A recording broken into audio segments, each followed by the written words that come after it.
Hi, folks. This is Jonathan Phoenix, the Carolina Storyteller, coming to you with an important message. Okay, this is an adult podcast, so it shouldn't be listened to by children. And if you're listening to this, I assume that you're an adult. And if you're not an adult, that's bad, because some of the things that we cover on this podcast are topics that really younger ages shouldn't be listening to. There's murder, there's death, there's blood, guts, and gore. Things that really they don't want to be exposed to. So as an adult, I'm going to ask you to keep the kids away. But I don't think every one of you is doing it. So I'm going to have to do something to curb this behavior if you don't stop. Maybe I'll tell your kids where Santa's real address is. Or maybe I'll tell them where babies come from. Or how to get a hold of the Easter Bunny and the Tooth Fairy. Or maybe I'll just tell them why the mailman always brings them birthday presents and why Daddy is really mad about it. So remember, keep the kids away from the adult material and enjoy the show. This is the Carolina Storyteller. In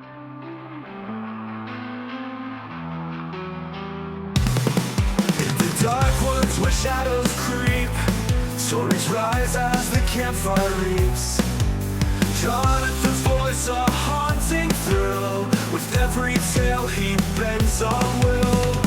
Echoes whisper, the night draws near. By the firelight of fears collide, the Carolina Storyteller on guide. Through the spooky, the fervent fight, fables of darkness igniting the night of the night.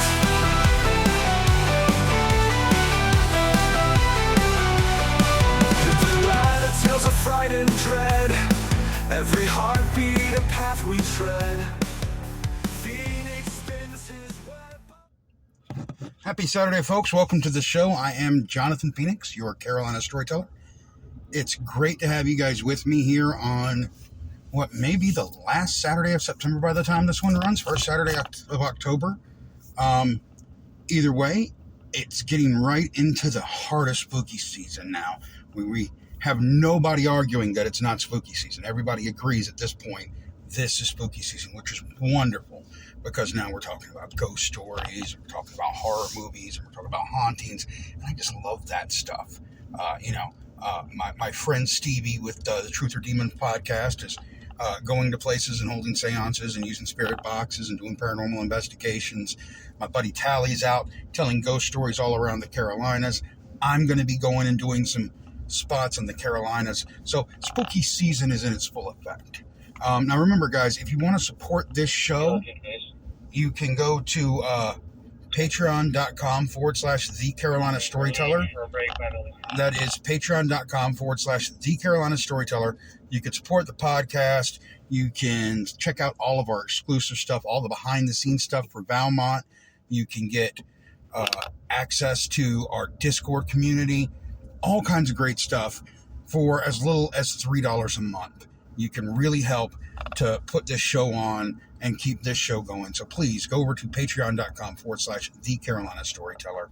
And of course, you can get our merchandise at thecarolinastoryteller.com. The link there is in the store. It'll take you straight to the Printify store where you can get all kinds of great stuff like the Valmont mug, which is the newest thing that we've added, which I think is going to be a big hit when Valmont breaks December 1st. So, now that I've been a shill for a few minutes, let's talk about today's story. So, I grew up in Georgetown, South Carolina, and I spent a lot of time traveling to Moncks Corner, where my father lived, in Berkeley County, South Carolina. So I kind of grew up in two counties. And our story has something in common with that, in the fact that it's actually technically in the history of two counties. You see, today we're going to be talking about a specific location that is located technically halfway between Berkeley County and Georgetown County. And for a good period of time, it was in Berkeley County, but now the Berkeley County line has moved back about 5 miles, and the tree sits in Lambertown. That's right, I said a tree.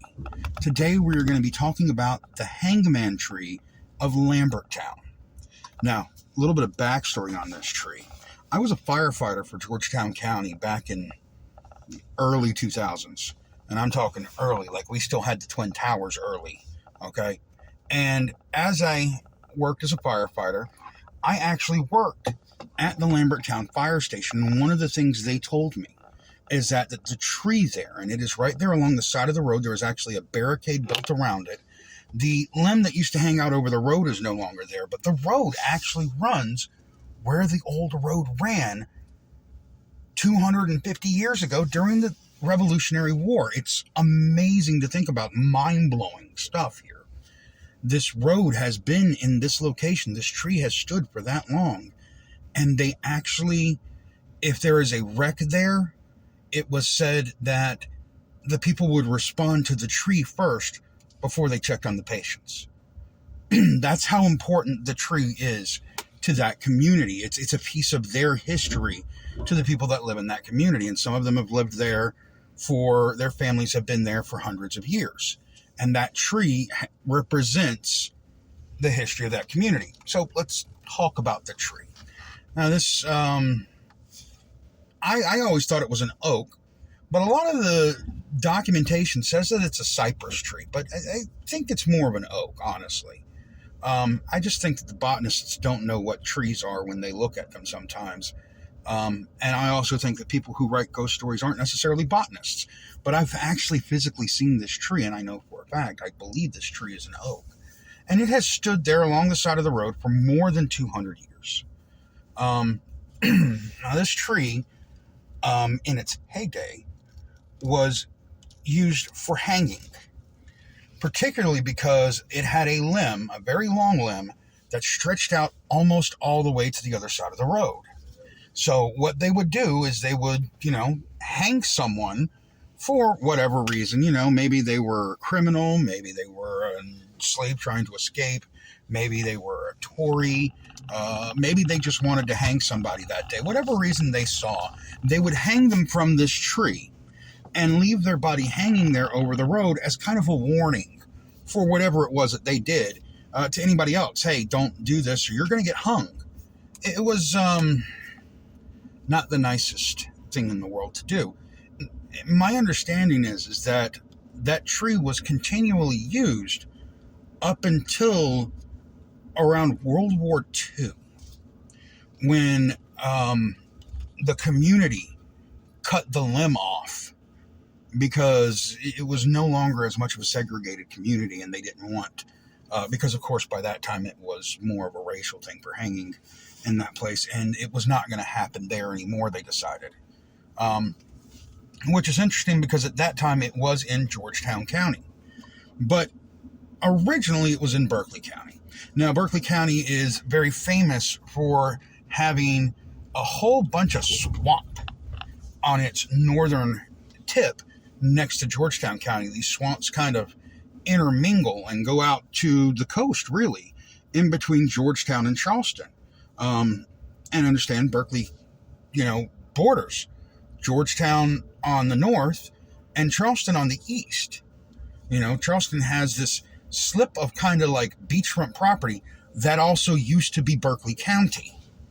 So it is this area here where the swamp fox did all of his shenanigans, really. And the story behind the tree is that one day the British had learned that Francis Marion, this is after we had retaken Charleston, learned that Francis Marion and his men were in an area called Pineville, which is not very far from the tree, maybe about 15 miles. But in fact, Francis Marion was in Jamestown. But they decided that they were going to march a small contingent up to Pineville and take Francis Marion out. Now, this is something that the British didn't ever learn from, because every time they tried to take Francis Marion out, they ended up losing badly. It was like the dumbest thing they could do. Let's go take out Francis Marion. Well, let's go get our butt whooped again. Because honestly, Francis Marion gave zero cares. I could say another word, but I'm going to use cares this one to try and keep it a little less explicit this time, because the story's bad enough. Anyway, Francis Marion and his men were well prepared. They got ready, and this is the other thing that's interesting in Berkeley County, and just a little side note that I'm going to throw in here. there are a lot of names that trace all the way back to the Revolution here in Berkeley County. Marion, Peagler, Bono, these are the names of places, but they're also the name of people who are still here. Some of them even, William Peagler was the mayor of Monk's Corner, and before that, I believe he was, county supervisor for some time, or maybe it was reversed. Maybe he's county supervisor now and he was the mayor. And his name actually dates all the way back. His family dates all the way back to the Revolutionary War. So for 250 years, his family has lived here in this area. And, they fought on our side for the Revolution. So Captain Peagler back then, Francis Marion, Captain Bono, they get their men together and they wait for these Tories to show up, and then they rout them. I mean, they just rout them.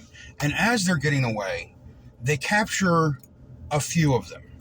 And one that they capture, as he's riding away on one of Captain Bono's horses with a whole bunch of Captain Bono's stolen stuff, as he's riding away, Captain Bono captures him and brings him up, and he asks him his name, and he says, "My name's Jack Sprat." Obviously, his name was not Jack Sprat, but he refused to give his name, probably to protect his friends and family from being identified by him. But he refused to give his name. He said, "My name is Jack Sprat." And Captain Bono kind of saw this as very honorable. And he figured that if he was an honorable man, he deserved an honorable man's death. So they took him to the tree. They gave Jack Sprat a piece of rope, told him to tie it into a noose, climb the tree, tie it around the tree, and hang himself. Do the honorable thing. You don't want to turn him in, fine. You can kill yourself right now so that we don't have to torture you. And he did it. Jack Sprat climbed the tree, got on the branch, tied the rope off, put the noose around his neck, knelt down, smiled at the colonial soldiers that were grouped there, waved to them, and then leapt off the branch. Of course, his neck then being snapped by the rope as it stopped him from falling the rest of the 15 feet. And then they left his body hanging there for quite some time. He just hung there. Supposedly he hung there and took nothing but bones, and his bones fell to the ground. And then his bones were just left there. He was never actually buried. And that could tie to why people say that the tree has a paranormal mystery. A couple of years later, there was a man that was captured by the Tories. He was one of Francis Marion's men, and he was actually one of the men directly from Francis Marion's own brigade. So they took this as a win. So they went straight to the tree, and they thought they were going to get some payback. They strapped a rope to his neck, swung it around the tree, and pushed him off and hung him. And then they rode away, leaving him there hanging. Well, as he was there hanging, a group of loyalists, no, not loyalists, a group of colonials came up and saw him and took him down. They cut the rope. And so shortly thereafter, stories started to be told of the man with a noose around his neck sitting outside of the church just down from the hanging tree. And this really frightened these Tory captains. Well, fast forward a couple of years, America wins, everything is forgiven. We're going about forming a nation now. This is the 1780s. And his captain is sitting there, and he's ordering a drink, and a man walks in, and he orders a drink, and the captain looks at him like he's seen a ghost. And he's like, "Didn't I hang you?" And the guy's like, "Yeah, you did. Only right after you left, some colonials showed up and cut my noose. So I lived." So that's a funny side story that goes along with the hanging tree. But, there was at one point in time a very supernatural suspicion about the hanging tree because this man had survived, and the first thing he did when he survived was he got a bottle of hooch and sat in front of the church there and drank himself happy, which I assume I would do too if I had just survived being hung. He was not well hung, I guess. There's my joke for the day. Fast forward a few decades, and people began to claim that as they rode through the road at night, they could see Jack Spratt kneeling, getting ready to jump from the limb of the hanging tree. In fact, it became so common that many times they called thinking that it was maybe an escaped slave at one point in time, or a criminal, or somebody's child up in the tree, only to when they go investigate it further, for there to be nothing there. Now, this became so common that it was reported as far as in the 1950s, just before the limb came down. So everybody kept saying they saw this same specter. They also rumored to see spirits walking around the tree as if they were the condemned men being led to where they would be hung. Even as far as when I was a firefighter, people would say that they had been out there on some night when it was cool and it was foggy, and they swore that they saw something by the tree. And again, this tree became such an important cultural artifact to these people, and it still stands to this day, minus, of course, the very long limb that hangs out. And I'm sorry, I'm just thinking back, it was not in the 50s, it was in the late 70s that the limb was taken off. The limb was not taken off until the late 70s. I was wrong when I stated that earlier. That's my retraction. I just remember because Bruce Orr, who was an author who wrote about this in one of his books, had stated in his book that he had at one point in time driven under the tree and seen this spirit there on the tree. And of course, I heard about it all my life, but I never saw the branch, because by the time I was around in the late 1980s driving through there to visit my dad, there was no branch on the hanging tree hanging over the road. But folks, that's our story for today. I really hope that you enjoyed it. I hope that you found it informative. If you ever get to drive down what is known as St. Delight's Road between Georgetown and Jamestown, or technically between, Highway 501 and Highway 41, when you come to the area of Lambertown, right before you get in there, if you look to the right as you're heading towards Highway 41, you will see a barrier right beside a large oak tree that is directly, I'm talking about the pavement goes up to the start of the roots beside the road. This tree is the legendary Hanging Tree of Lambertown, and it has stood there for more than 250 years and probably seen more death than any of us will see in our lifetime, for regardless of good or bad circumstances. And it is unknown how many spirits may be wandering around this particular tree in this quiet little neighborhood in the middle of Georgetown County, right there in the swamp where Francis Marion used to plan his raids and do all of his stuff to deal with the British. Thanks for tuning into the show. Thanks for giving it a listen. I'm glad that I had you guys here. I, again, really hope that you enjoyed the story. Remember, go to patreon.com/The Carolina Storyteller to support the show. I can't stress enough how important that is. Also, if you want to see us on YouTube, we're on YouTube, The Carolina Storyteller. Love to have you subscribe. We're going to be doing live shows starting in October, and then all next year we'll be having live shows every Friday evening. We don't have a time set yet. Actually working on the time, but it'll be Friday evenings, live shows, and then of course at midnight the new podcast episode, whatever story for that week will drop, and the live shows will be related directly to the story. Anyway, that's our show for today, folks. Thank you for being here. We'll see you next time, and stay spooky, my friends.